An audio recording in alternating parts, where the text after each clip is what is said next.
Joining us now, California Congressman Darrell Issa. Congressman, welcome back. Good to see you again. Now, you introduced a new bill aimed at reining in the courts.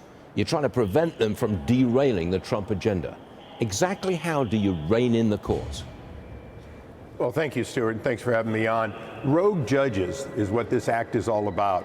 You know, there are almost 700 district court judges around the country, and the ones that tend to be from Obama and Biden have been systematically taking cases in Hawaii and all over the place and then saying that these are national injunctions. These people are shopping for a judge that's going to give them the ruling they want, which is a temporary injunction. As a matter of fact, last night, Chief Justice Roberts had to actually at 10 o'clock at night undo a stay that would have, if it wasn't undone by the district court or by the circuit court, would have sent $2 billion to foreign sources immediately by midnight based on 2 Biden and 1 Obama judge ruling that, oh yeah, you can send it immediately, there's no harm. Obviously, a stay to make sure that money should be sent is appropriate, and Justice Roberts had to stay up a little late to do it. Got it.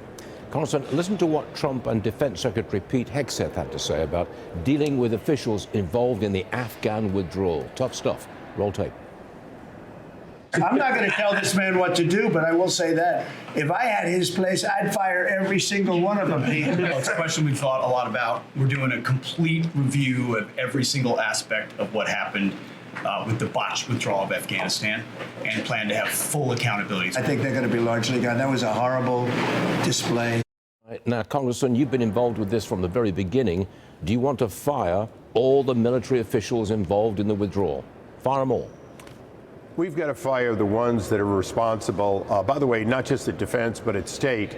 Our investigations on both of these committees showed a lot of absolute culpability for the disastrous withdrawal and the people who died. So, of course, these people have to be held accountable. They weren't accountable. They were covered up by the last administration. Attorney General Pam Bondi has dismissed all DEI lawsuits involving police officers and firefighters. She says the Biden administration unjustly targeted departments for using aptitude tests to screen candidates. Meanwhile, her chief of staff implied that DEI played a key role in the devastation of the LA fires. Do you agree with that assessment, Congressman? I absolutely agree that merit should be the basis. When it isn't, you get less than the best. There's no question at all.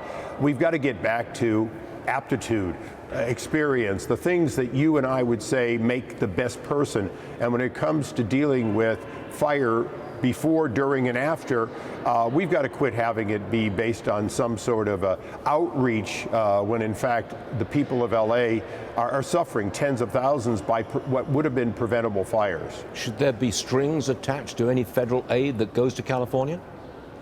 Well, absolutely, there's going to have to be, and one of them the president made clear when I was with him there in Los Angeles with the mayor is that we'll do our part to expedite, but we're not going to tolerate excess cost or delays, and there are going to be strings like that, no question at all, because otherwise what happens is we're just throwing your federal dollars at an inefficient delay in California.